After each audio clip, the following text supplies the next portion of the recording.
Hello everyone, welcome back to my channel. So guys, आज के इस लेक्चर में हम लोग स्टार्ट करने वाले एक नया चैप्टर नंबर 8, जिसका नाम है कैपिटल स्ट्रक्चर।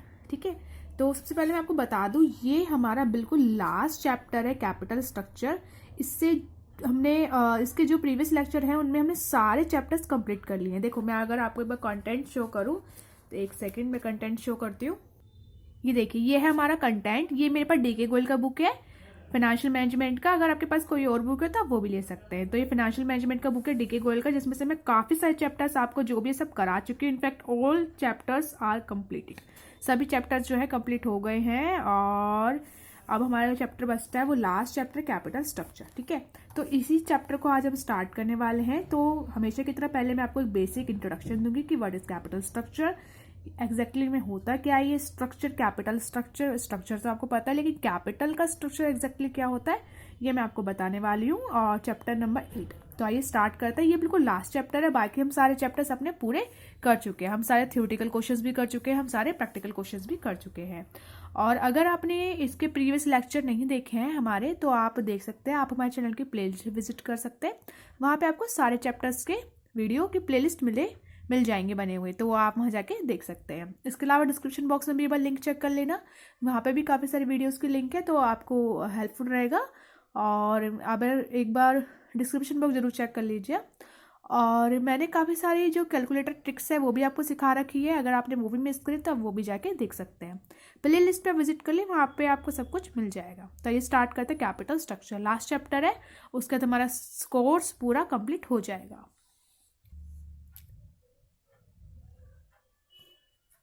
तो ये है हमारा कैपिटल स्ट्रक्चर। पहली हेडिंग डली है मीनिंग ऑफ कैपिटल स्ट्रक्चर। देखो, मैं आपको सबसे पहले ओरली थोड़ा बताने की कोशिश करती हूँ कि एग्जैक्टली में कैपिटल स्ट्रक्चर क्या होता है, क्या मीनिंग है हमारे कैपिटल स्ट्रक्चर का। जैसे कि मैंने आपको पहले बताया था, जो भी हम बिजनेस करते हैं या जो भी फर्म या कंपनी होती है जो वो कैपिटल क्रिएट करती है, तो उसका स्ट्रक्चर मतलब उसका फॉर्मेशन किस तरीके से करती है। जैसे कुछ पैसा इक्विटी लाती है, कुछ पैसा डेब्ट के थ्रू लाती है, कुछ पैसा प्रेफरेंस के थ्रू लाती है, तो कुछ रिटेन अर्निंग भी होते हैं। तो जब ये हम पैसे जो बोरो करते हैं, तो उसमें हम ये चेक करते हैं अपनी कैपिटल को, जो हम बना रहे होते हैं अपनी कैपिटल, तो उसमें हमें ये देखना होता है कि कितना ध्यान से सुनना, कितना मिक्सचर इक्विटी का रखूं, कितना डेब्ट का, कितना प्रेफरेंस का। मतलब कुल मिला के हम एक मिक्सचर तैयार करते हैं, और उस मिक्सचर में हमारी इक्विटी, डेब्ट और प्रेफरेंस जो होते हैं ये होते हैं। और ये कितने कितने कंपोजिशन इनका किस तरीके से बनाना है, मतलब कितना इक्विटी रखूँ, कितना डेब्ट रखूँ, कितना प्रेफरेंस रखूँ, कि मेरी कैपिटल का जो कॉस्ट है वो कम से कम हो। समझ गए, हमने कॉस्ट ऑफ कैपिटल किया था ना, याद है आपको। तो वहाँ पे हमारा यही मोटिव था, हमारी कैपिटल का जो कॉस्ट है ना वो कम से कम आना चाहिए। और इसलिए कुल मिला के हमारी कॉस्ट कम बैठनी चाहिए कि इक्विटी, डेब्ट और प्रेफरेंस शेयर का किस तरीके से मैं कंपोजिशन बनाऊं कि मेरी कुल मिला के कॉस्ट ऑफ कैपिटल कम पड़े। समझ गए। तो इक्विटी, डेब्ट, प्रेफरेंस कितना करें, कैसा हम कैपिटल का स्ट्रक्चर बनाए कि जिसमें कितना इक्विटी, डेब्ट, प्रेफरेंस कितनी कितनी इनकी मात्रा रहे। मतलब एक तरीके से मिक्सचर्स जो हमें कैपिटल बनाना है, कितना कितना उसको लिया जाए, और हमारी जो कॉस्ट है ओवरऑल वो भी कम से कम हो। ठीक है, देखो जो कॉस्ट होती है ना वो डिपेंड करती है कि हमारा बिजनेस का जो भी हम बिजनेस कर रहे हैं उस पर जो कैपिटल है उसका कॉस्ट कम से कम आए, और उतना फिर हम रिटर्न पाते हैं उससे ज़्यादा। जैसे सपोज मैंने आपको बोला कि एक बिजनेस है उसका 25% रिटर्न आपको मिलेगा, आप करते हो तो, और एक मैंने बोला कि अगर आप करते हो तो उस पर 30% रिटर्न मिलेगा। तो अब आप बताओ कौन सा करना चाहोगे। अब मोस्टली बच्चे सोच रहे हैं कि हम 30% वाले करेंगे, लेकिन ऐसे हम डिस्कस नहीं कर सकते, ऐसे कोई डिसीजन नहीं ले सकते जब तक आपको उसका कॉस्ट ना पता हो कि कितना कॉस्ट आपको इनकर्ड होगा, तब तक आप कोई डिसीजन नहीं ले सकते। तो पहले हमें कॉस्ट पता होना चाहिए कि हमें कितना कॉस्ट इसका मिलेगा। तो अगर आप 25% का बिजनेस करते हो तो मान लीजिए 15% आपका कॉस्ट आता है। अगर आप 30% वाले रिटर्न का बिजनेस करते हो तो आपका 28% तो कॉस्ट आता है। अब बताइएगा, अब आप बोलेंगे कि मैडम 25% वाला ही सही है। क्यों? क्योंकि 25% आपको रिटर्न मिल रहा है, 15% आपको कॉस्ट देना पड़ रहा है। इसके कंपेयर में देख रहे हो, यहाँ तो आप 30% रिटर्न पा रहे हो, लेकिन 28% तो कॉस्ट दे रहे हो, केवल 2% ही तो कमा रहे हो। समझ आया। तो इस तरीके से हमें यहाँ पे कॉस्ट को भी देखना होता है, यही नहीं कि हमारे ज़्यादा रिटर्न जो मिल रहा है हम वहीं पहुँच जाए, ऐसा नहीं होता है। आप जब तक डिसीजन ले नहीं सकते जब तक आपको कॉस्ट ना पता हो। ठीक है। तो हमारा जो बिजनेस है उसका जो कैपिटल लगा है वो हमारा कॉस्ट, हमें पहले कॉस्ट पता होना चाहिए। और हमारा मेन मोटिव फोकस यही होता है कि जो भी कैपिटल हम लेकर आ रहे हैं, कर्जा लेके आ रहे हैं ना पैसे, तो उसका जो कॉस्ट होता है, जो उसके बदले में हमें देना पड़ता है, जैसे डिबेंचर पे इंटरेस्ट, इक्विटी पे डिविडेंड, ये सब हमारा कॉस्ट कहलाता है। तो जो ये कॉस्ट है ये आपकी कम से कम हो, इसलिए आपको कैपिटल का स्ट्रक्चर इस कदर क्रिएट करना है कि कितना उसमें इक्विटी का कितना क्वांटिटी आप रखो, इक्विटी का कितना आप डेप्ट का रखो, कितना प्रेफरेंस रखो, कि आपकी कॉस्ट कुल मिला के कम बैठे। क्या मिक्सचर आपको क्रिएट करना है इन तीनों का कैपिटल बनाते टाइम। अब आया समझ? ठीक है, ये मैंने आपको ओरली समझा। अब हम थोड़ा इसमें से बुक में से पढ़ेंगे कि meaning of capital structure exactly क्या होता है, क्योंकि एग्जाम में कभी कभी आ जाता है व्हाट इज कैपिटल स्ट्रक्चर, तो आपको अच्छे से लिख पाओ, एक्सप्लेन कर पाओ, ये आपको अच्छे से आना चाहिए। तो ये मेरे पास डीके गोयल का बुक है, आपके पास कोई और बुक है आप वो ले सकते हो।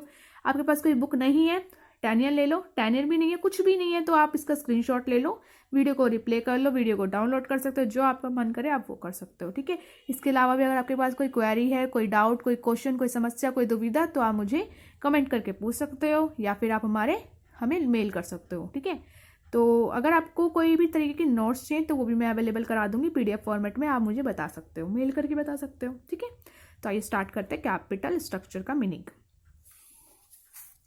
द टर्म कैपिटल स्ट्रक्चर, जो टर्म है कैपिटल स्ट्रक्चर, क्या रेफर्स करते to the proportion of between. देखो जो मैं बताई थी ना कि कितना कितना कितना क्वांटिटी, मतलब प्रोपोर्शन कितना कितना रखना है, वो बोल रहा है ये। ठीक है, proportion between the various long term sources of finance, various long term sources of finance, finance के जो लॉन्ग टर्म सोर्सेज होते हैं ना उसकी बोल रहा है, finance in a total capital of the firm. ठीक है, the major sources of long term finance include, देखो मेजर सोर्सेज कौन से होते हैं, include proprietor funds, borrowed funds, जाहिर सी बात है जो भी हम अपना लॉन्ग टर्म फाइनेंस करते हैं उसमें हमारा खुद का पैसा आता है, प्रोप्राइटर फंड, या जो हमने बोरो कर रखा तो वो फंड आता है, फंड मतलब मनी, पैसा। Proprietor fund include equity capital, proprietor fund में क्या होता है, इक्विटी कैपिटल होता है, प्रेफरेंस कैपिटल होता है, रिजर्व एंड सरप्लसेस होते हैं जो कि हमारे रिटेन अर्निंग कहलाते हैं। एंड बोरोड फंड में क्या होता है, बोरोड फंड में होता है include long term debts such as loans from financial institution. देखो अब आप कुछ बच्चे सोच रहे कि मैम लॉन्ग टर्म, यहाँ पे ये देखो प्रोप्राइटर फंड्स इंक्लूड, ध्यान से पढ़ेंगे, इक्विटी कैपिटल। ठीक है, ये कौन से वाले की बात हो रही है कि प्रोप्राइटर फंड में क्या होता है, प्रोप्राइटर फंड में आता है equity capital, preference capital, reserve and surplus, ये खुद का प्रोप्राइटर का फंड है। मैंने आपको हमेशा बताया कि जो हमारा इक्विटी होता है वो हमारा क्या होता है, मालिकाना हक होता है। ठीक है, तो मालिकों का पैसा, तो प्रोप्राइटर फंड में आता है, इसलिए equity capital, preference capital, reserve and surplus and retained earning, reserve and surplus को ही रिटेन अर्निंग बोलते हैं। और बोरोड फंड में आता है जो हमारा कर्जा होता है as a loan, include long term debts, debentures जिसको आप बोलते हो, such as loan from financial institution, debenture etcetera. ठीक है, समझ गए? अच्छा, प्रेफरेंस शेयर्स और इक्विटी शेयर्स अलग होते हैं, मैं आपको बहुत बार बता चुकी हूँ, इनमें डिफरेंस होता है। सबसे पहले प्रेफरेंस वालों का नंबर आएगा, कभी भी कंपनी रिडीम होती है बटने का कुछ नंबर आता है डिविडेंड, उसके बाद इक्विटी वालों का नंबर आएगा, ये आपको पता होना चाहिए। प्रेफरेंस वालों पे हमें एक कुछ फिक्स % में अपना डिविडेंड देना होता है, जो आपने देखा होगा ऐसे लिखा रहता है 8% प्रेफरेंस कैपिटल, तो ये 8% वगैरह जो है ये उस पर वो डिविडेंड देने का एक रेट होता है हमारा। ठीक है, फिक्स रेट से हम यहाँ पे देते हैं, बट इक्विटी में ऐसा कुछ भी नहीं होता है। ठीक है, कोई फिक्स रेट नहीं होता है। In the capital structure decision, जो कैपिटल स्ट्रक्चर के लिए डिसीजन करता है अब उसकी बात कर रहा है, it is determined as to what should be proportion of each of above sources of finance in a total capital of firm, कितना उसका proportion रखना है हमें, हर एक जो ऊपर बात बताया गया है आपको सोर्सेज उनका। इन दी अदर वर्ड, दूसरे शब्दों में, how much finance is to be raised from each of this sources, हर एक सोर्सेज से कितना फाइनेंस हमें रेज्ड करना है। This sources differ from each other, ये हर एक सोर्सेज जो है डिफरेंट है, अपने आप में अलग अलग दूसरों से अलग है। इन टर्म ऑफ रिस्क, किस तरीके से अलग है, रिस्क के टर्म में और उनकी कॉस्ट के टर्म में। समझ गए? अलग तो है ही, इक्विटी अलग है, प्रेफरेंस अलग है, आपका रिजर्व अलग होता है, रिजर्व एंड सरप्लस, उसका रिटेन अर्निंग का भी कॉस्ट होता है, मैंने आपको बता रखा है। और आपका जो डिबेंचर होता है वो भी बिल्कुल अलग होता है, हर एक अपने आप में अपना रिस्क और अपना जो कॉस्ट होता है वो कंटेन करे रखता है। ठीक है, तो हर एक चीज़ का अपना अपना खुद का रिस्क होता है, अपना अपना खुद का कॉस्ट होता है। हर कोई सोर्सेज अपने आप में अलग है, बिल्कुल डिफरेंट है, ठीक है। सम सोर्सेज आर, देखो कितनी अच्छी बात यहाँ पे लिखी हुई, ध्यान से पढ़ेंगे। सम सोर्सेज आर लेस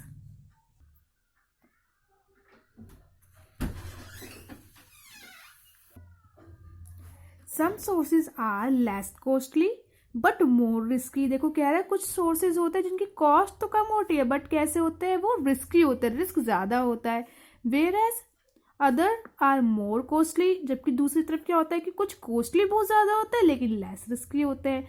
अगर आपको याद हो तो मैंने आपको बहुत बार बताया डिबेंचर्स के बारे में कि जो डिबेंचर्स होते हैं वो चीपेस्ट सोर्स है, सस्ता होता है, लेकिन वो रिस्की होता है। अब रिस्की क्यों होता है भैया?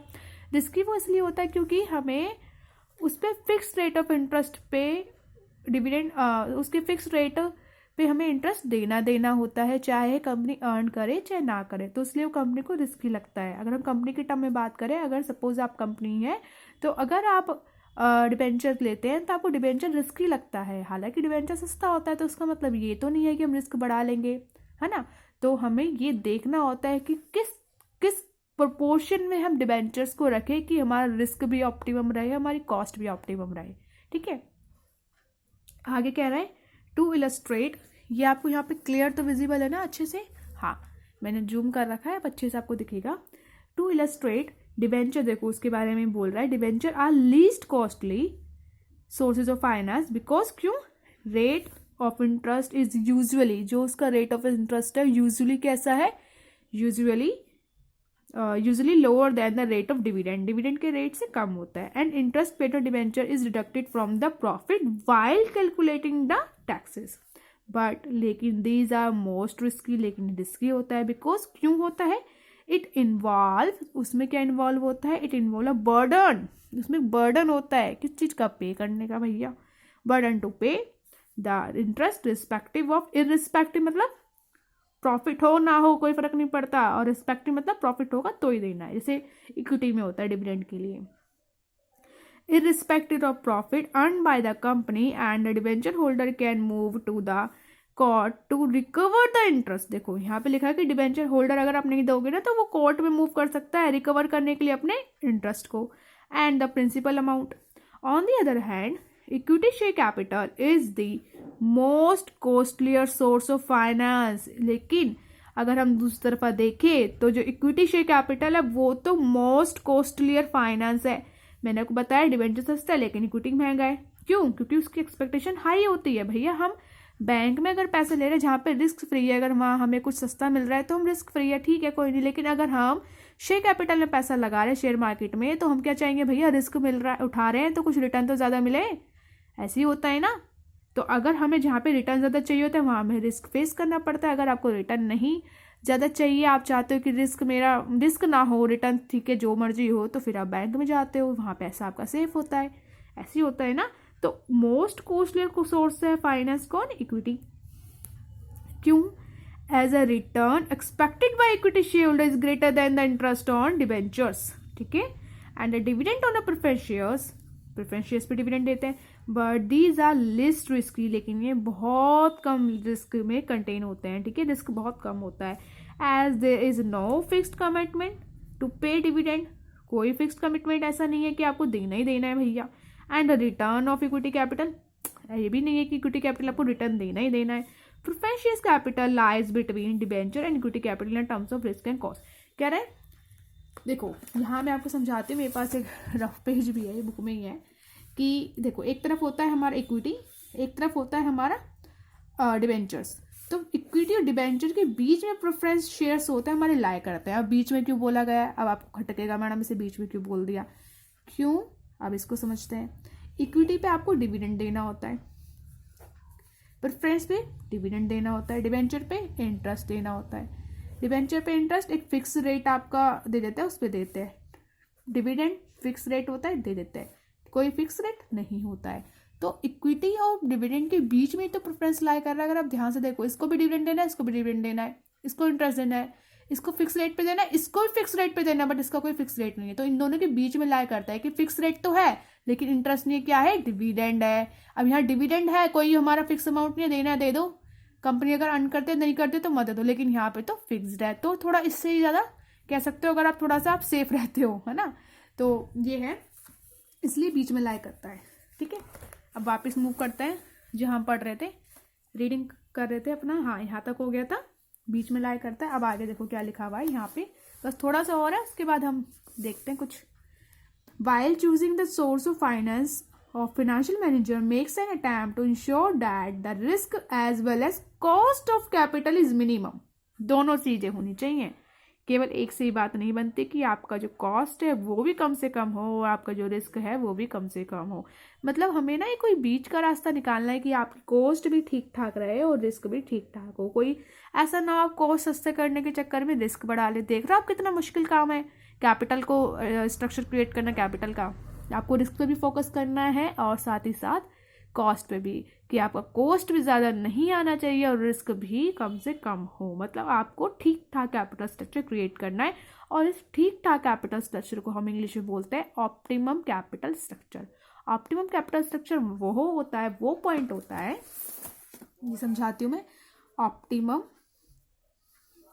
कैपिटल स्ट्रक्चर वो पॉइंट होता है जहाँ पे आपका जो कॉस्ट है ना वो कम से कम होता है, कम से कम कॉस्ट होता है। और एक बात तो मैं बता दूं, कम से कम कॉस्ट होता है तो उसका मतलब होता है वहाँ पे आपकी जो वैल्यू है फर्म की या बिजनेस की वो ज़्यादा होती है, ठीक है। ये बात मैं आपको पहले ही क्लियर कर रही हूँ क्योंकि बार बार हम डिस्कस नहीं करेंगे। ये बात आप पहले अपने माइंड में मेकअप कर लीजिए, सेटल कर लीजिए। जब भी मैं कहूँगी कॉस्ट कम से कम है तो आप एग्जामिन कर लेंगे, इसको मान लेंगे कि हाँ भैया वैल्यू ऑफ फर्म उस टाइम ज़्यादा से ज़्यादा है। जब भी कॉस्ट कम से कम होगी तो फर्म की वैल्यू ज़्यादा से ज़्यादा होगी, क्योंकि हम अपना खर्चा कम से कम करेंगे तो वो मानेंगे कि अब तक हमने इतना कंट्रोल कर रखा अपने खर्चे में, तो ये वैल्यू हमारी फर्म की ये सबसे हाईएस्ट वैल्यू है, जैसे हम अपने घर के खर्चों में करते हैं, है ना। तो मेन हमारा जो यही मुद्दा है कि हमारा जब कॉस्ट से कम होगा तो वही पॉइंट पे हमारी फर्म की वैल्यू है बिजनेस के लिए सबसे ज़्यादा से ज़्यादा होगी। और इसी को हम ऑप्टिमम कैपिटल स्ट्रक्चर कहते हैं। और हमें ऐसा ही कैपिटल स्ट्रक्चर क्रिएट करना होता है कि हमारी जो कॉस्ट है वो कम से कम हो। जब कॉस्ट कम से कम होगी तो हमारा जो फर्म का वैल्यू है या बिजनेस का वैल्यू है वो उस पॉइंट पे सबसे ज़्यादा से ज़्यादा रहता है। हो गया। अब आगे चले, यहाँ पे हम अभी कहाँ छोड़ा था, यहीं छोड़ा था। For this purpose he has to answer the following question. इस पर्पज के लिए उसे 3 क्वेश्चन का आंसर करना होता है। आप देखो ये 3 क्वेश्चन ऐसे हैं कि जब भी आप कैपिटल स्ट्रक्चर क्रिएट करते हो तो आप ये क्वेश्चन अपने माइंड में रखो और उसके अकॉर्डिंग आप आंसर करो। आंसर देने का मतलब वो नहीं वो आंसर सुनाना है, इसके अकॉर्डिंग आप अपना कैपिटल स्ट्रक्चर क्रिएट करो। How much amount, first answer question है how much amount should be raised through issue of equity. Equity से कितना रेज करा जाए। How much amount should be raise through the issue of preferential capital. How much amount should be raise through the debenture and the other long term debts. बार बार वही question है कि कितना कितना कितना इक्विटी, प्रेफरेंस और डिबेंचर से लिया जाए, कितने प्रोपोर्शन में कितना कितना हर एक चीज़ को रखे कि हमारी कैपिटल का जो स्ट्रक्चर है वो अच्छे से अच्छा क्रिएट हो, जिसमें हमारा कॉस्ट और रिस्क मिनिमम हो, ठीक है। While deciding the proportion of finance raised from the various sources, the financial manager weighs the pros and cons of various pros and cons means क्या होता है? Pros and cons, advantages and disadvantages, जिसको आप merits and demerits बोलते हैं, और various sources of finance and select the most advantageous sources। देखो यहाँ पे लिखा हुआ है कि जब हम अपना while deciding the proportion of finance, जब हम अपने फाइनेंस का प्रोपोर्शन डिसाइड कर रहे हैं रेस्ड फ्रॉम वेरियस सोर्सेज, जो कि कहाँ से आएगा, वेरियस सोर्सेज से, the financial manager weigh the pros and cons, हर एक के फायदे और हर एक के नुकसान, वेरियस सोर्सेज ऑफ फाइनेंस, उनको देखे और उसमें से जो सबसे ज़्यादा उसको ज़्यादा फायदेमंद नजर आता है, मोस्ट एडवांटेजेस नजर आता है उस सोर्स को, उसको सिलेक्ट करें। क्लियर है? द सिलेक्शन आपको क्लियर तो विजिबल है अच्छे से, ये अब विजिबल होगा, देखो। हाँ, आगे the selection also depend on the various internal and external factor. जो सिलेक्शन है वो केवल इसी पे डिपेंड नहीं होता, बाकी और जो various internal and external factors होते हैं उन पे भी डिपेंड करता है। हैंस मतलब होता है इसलिए the pattern of capital structure can be different among the different business and also जो कैपिटल स्ट्रक्चर होता है उसका जो पैटर्न है वो कैन भी हो सकता है, कैन मतलब हो सकता है, बी मतलब हो सकता है, डिफरेंट हो सकता है अमंग द डिफरेंट बिजनेस। ये तो कॉमन सी बात है, हर एक बिजनेस का क्या एक ही कैपिटल स्ट्रक्चर होता है ना। अगर सेम टाइप ऑफ बिजनेस है तो भी नहीं होता है ना। तो ये तो आपके डिपेंड करता है आपके बिजनेस पे, आपकी फर्म पे, आपकी कंपनी पे, किस चीज़ का बिजनेस है, क्या करते हो, नेचर कैसा है, काइंड कैसा है, क्या चीज़ आप करते हो, है ना। तो capital structure can be different among the different business and also among the different companies in same business. वही बात मैंने बोली, अगर आपका सेम बिजनेस है तो भी आपका डिफरेंट रहता है। जैसे सपोज आपका शूज का काम है, तो आपका शूज का काम है, और भी कंपनीज है उनका भी शूज का काम है, सबका सेम बिजनेस है, क्या सबका कैपिटल स्ट्रक्चर एक है? ना, बिल्कुल नहीं है। तो ये भी बिल्कुल डिफरेंट होता है, चाहे आपका बिजनेस ही क्यों ना सेम हो। क्लियर है? तो ये छोटा सा इंट्रोडक्शन ये मैंने आपको दिया कैपिटल स्ट्रक्चर के बारे में, होपफुली आपको समझ आ गया होगा। टॉपिक बहुत ज़्यादा इजी भी नहीं है, बहुत ज़्यादा आसान भी नहीं, लेकिन बहुत ज़्यादा इंपॉर्टेंट है आपके बिजनेस के, फर्म के लिए कि कैसा स्ट्रक्चर क्रिएट करना। एक पहला कदम है जो कि आप अपने बिजनेस या फर्म के लिए आप बढ़ाते हो कि कितना स्ट्रक्चर, कितना कितना प्रोपोर्शन आपको रखना है हर एक सोर्सेज का, जो कि आप अपने बिजनेस के लिए फंड्स बोरो करके लेकर आए हो, कि आपका कॉस्ट भी कम रहे और आपका रिस्क भी कम रहे। क्योंकि कॉस्ट और रिस्क अगर कम रहेगा तो आपका फायदा क्या होगा? रिटर्न ज़्यादा मिलेगा, फर्म का वैल्यू बढ़ेगा, है ना। तो ये चीज़ पे आपको फोकस करना होता है। आगे देखो, जो मैं पढ़ा नहीं रही हूँ, मैं आपको बता रही हूँ बस। अगर आपको रीड करना हो तो आप कर सकते हैं। वैसे इतना इंट्रोडक्शन मेरे हिसाब से बहुत है, कुछ एग्जाम में आपसे ज़्यादा नहीं पूछेगा। अगर जो भी पूछेगा आप इतना समझने के बाद, सुनने के बाद, पढ़ने के बाद खुद से बना के भी लिख सकते हैं, ठीक है। एग्जाम्पल भी दे सकते हो, अपनी मर्जी से आप जो मर्जी चाहो आप लिख सकते हो। मतलब गाने नहीं लिखना है, जो पढ़ा है वही लिखना है, तो आपको मार्क्स अच्छे मिल जाएंगे, ठीक है। आगे देखो, यहाँ पे हमें गिवन है इंपॉर्टेंस ऑफ कैपिटल स्ट्रक्चर की, कैपिटल स्ट्रक्चर की क्या इंपॉर्टेंस होती है। तो आप चाहो तो इसे पढ़ सकते हो। ये आपको शो हो रहा है, आप स्क्रीनशॉट ले लो या वीडियो पॉज कर लो, या आप डाउनलोड करके बाद में आराम से जब आप फ्री हो पढ़ सकते हो, अगर आप पढ़ना चाहते हो। और इसके अलावा अगर आप बोलोगे कि हमें PDF फॉर्मेट में देते तो मैं वो भी अवेलेबल करा दूंगी, आप मुझे कमेंट करके बता सकते हो। ये सारी इंपॉर्टेंस है। अब देखो यहाँ पे आगे ना, जो मैं बता रही थी ऑप्टिमम कैपिटल स्ट्रक्चर, ठीक है, ये पढ़ देती हूँ मैं क्या होता है। The capital structure which maximize the value of a firm is called optimum capital structure. In the other words, the capital structure is said to be optimum when the cost of capital is minimum. वही बात जो मैंने आपको बताई, जब हमारा cost of capital minimum होगा तो उसी पॉइंट पे मानेंगे कि हमारी जो वैल्यू है फर्म का वो सबसे ज्यादा है। The total value of a firm is maximum has, मतलब इसलिए in order to achieve the objectives of maximization of shareholders wealth, and a financial manager should determine and optimum capital structure for the firm. Clear है? Features of qualities, optimum capital structure की क्या features होते हैं, क्या qualities कर सकते हो, इतना जरूरी नहीं है, एग्जाम पॉइंट ऑफ व्यू से जरूरी नहीं है। बाकी अगर आप चाहते हो करना तो फिर आप कर सकते हो। ये मैं आपको अच्छे से क्लियर विजिबल हो जाएगा, आराम से स्क्रीनशॉट ले सकते हो, ठीक है। अगर करना चाहते हो तो कर सकते हो, ऐसा कोई जरूरी नहीं है कि आप नहीं करो, करना है तो करो, ठीक है। आगे देखो, आगे और भी पॉइंट्स है, स्क्रीनशॉट ले सकते हो, करना है तो आप वीडियो पॉज करके भी पढ़ सकते हो। ये फैक्टर्स दे रखे हैं यहाँ पे जो कि अफेक्ट करते हैं, पढ़ सकते हो। ये तो आपको कॉमन सी बात है, सबको पता है क्या क्या फैक्टर अफेक्ट करते हैं। साइज ऑफ फर्म, कितना बड़ा स्केल, आप बिजनेस कितने बड़े स्केल पे करते हो। स्टेबिलिटी ऑफ अर्निंग, अर्निंग जो आपकी स्टेबल है, रहती है नहीं, कुछ करती भी अर्निंग या नहीं, मतलब कुछ होता है या नहीं। स्टार्टिंग है, स्टार्टिंग में क्या होता है, कुछ इतना अर्निंग नहीं होता है, अपने पास से ही करना पड़ता है। डिग्री ऑफ कंपटीशन, डिग्री कैसा है वहाँ पे कंपटीशन का, है ना। Stage of life cycle of a firm, life cycle, ठीक है, ये सब है। इंटरेस्ट कवरेज रेशियो, ये सब आपको यहाँ पे दे रखा है। आप चाहो तो स्क्रीनशॉट या जो मर्जी आपका मन हो आप वो ले सकते हो, ठीक है।